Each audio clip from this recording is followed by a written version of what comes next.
When Saturn and Neptune meet, Russia does not stay the same.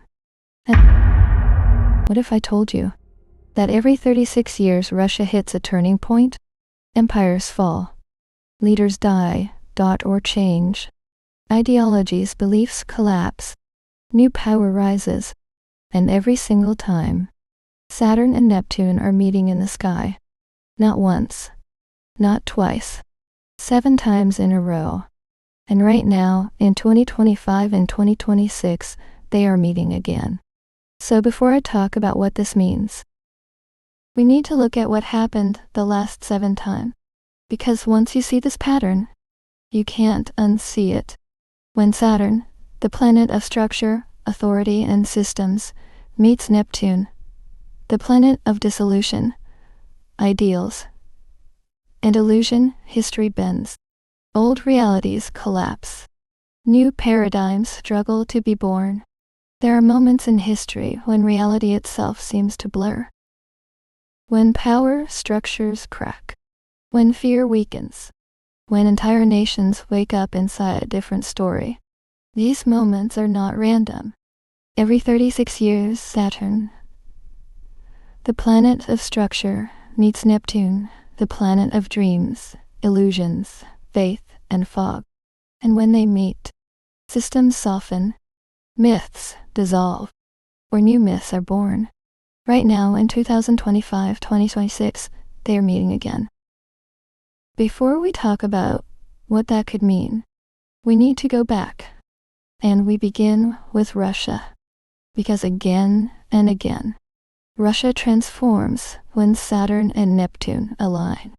And nowhere is this pattern clearer than in Russia. Every single one of the last 7 Saturn-Neptune conjunctions coincided with profound turning points in Russian history. So let's go. This isn't about superstition. It's about patterns. It's about cycles. It's about watching what happens when structure meets dissolution. Let's go back, starting with 1989, and move backward through time. 1989, the end of the Soviet dream. In 1989, Saturn and Neptune met in Capricorn, the sign of governments, authority, state power. That same year, the Berlin Wall falls. When the Berlin Wall fell, the Soviet Union began collapsing, and within 2 years it was gone. An empire built on ideology dissolves almost overnight. Not defeated in war, not conquered. It evaporates. Capricorn rules structure. Neptune dissolves structure. The myth of permanence vanishes. Reality rewrites itself. For Russia, this wasn't just political change. It was identity collapse. An entire communist ideology, 70 years old, dissolved almost overnight. Saturn represents structure. Neptune represents ideals, dreams, and sometimes illusions. In 1989, the Soviet structure could no longer contain its own myth. The dream evaporated. Now we move back 36 years. In 1952-1953, the death of Stalin, Saturn and Neptune met not once, but 3 times. 21 November 1952, 17 May 1953, 22 July 1953. All in Libra, the sign of justice, law, and balance, and all sextile Pluto in Leo, the planet of power itself. This is not subtle symbolism. Libra asks, is this system fair? Pluto in Leo concentrates power in a single dominant figure. And in March 1953, between those alignments, Joseph Stalin dies. The architect of terror. The embodiment of fear. The system softens. The fear loosens its grip. Mass arrests slow. Political prisoners begin to return. The air shifts. But here's where history gets quiet, and very interesting. By astrology, stay with me. During Libra season, October 1953, in Leningrad, a factory worker named Maria Ivanovna Putina gave birth to a boy. She named him Vladimir. History was quietly reloading.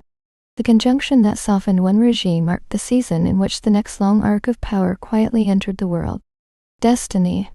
or coincidence, or just planetary timing. Stalin dies. Nation learned fear lessons. The iron grip that defined Soviet power for decades suddenly disappears. Fear begins to loosen. A new era quietly begins. Again, structure meets dissolution.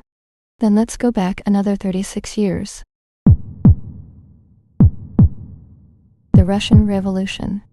The Romanov dynasty collapses after more than 300 years. An empire ends. A radical ideological experiment begins. A new dream seizes the state. Millions would live and die inside that dream. A radical ideological experiment begins. Saturn rules authority. Neptune rules dreams. Old authority evaporates. A new dream seizes control. And the consequences echo for a century. So let's go back another 36 years. Where all this starts. 1882 comes right after the assassination of Tsar Alexander II in 1881. Reformist hopes fade. The government turns inward, more rigid, more controlled. It's a contraction moment.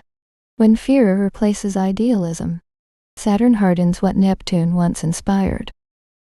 Stay with me, we are going back now in the mid-1840s. Revolutionary ideas were quietly spreading across Europe.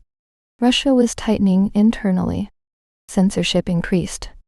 Dissent was suppressed. The pressure built, even if explosion came later. These conjunctions don't always mark the visible event. Sometimes they mark the beginning of internal unraveling.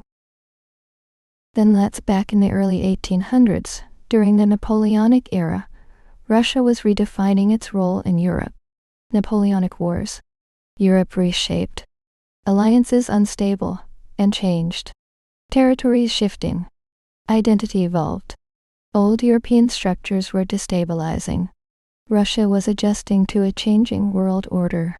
Maps change. Certainties disappear. Maps change. When Saturn and Neptune meet, geopolitical reality blurs. And in 1773, a massive peasant rebellion erupted under Catherine the Great. It nearly destabilized the empire. It was fueled by illusion, a man claiming to be the dead Tsar.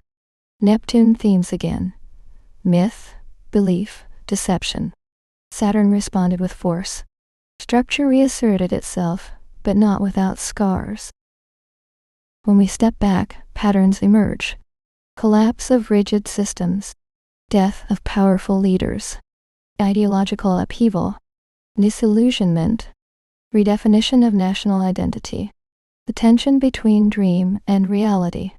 And when we extend this pattern even further back, even toward antiquity, we see similar themes around major civilizational shifts. But many coincide with moments where something unsustainable can no longer hold, where illusion meets consequence, where reality demands restructuring. And here we are again. Now, Saturn and Neptune are meeting in Aries. Aries is ignition, identity, new beginnings. And look at the world right now, information confusion, ideological polarization, struggles over truth, geopolitical tension rising. This conjunction doesn't guarantee collapse. It guarantees pressure. Pressure reveals weakness. Pressure exposes illusion. Pressure forces restructuring. Saturn asks, what is real? Neptune asks, what have we been believing? When they merge, the dream either matures or dissolves. Russia has transformed at every one of these meetings.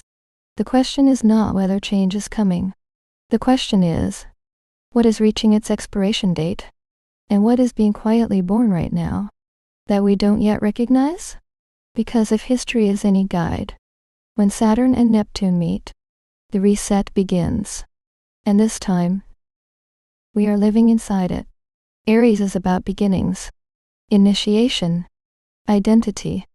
We are already seeing global instability, confusion about truth, erosion of old systems, new ideological battles forming.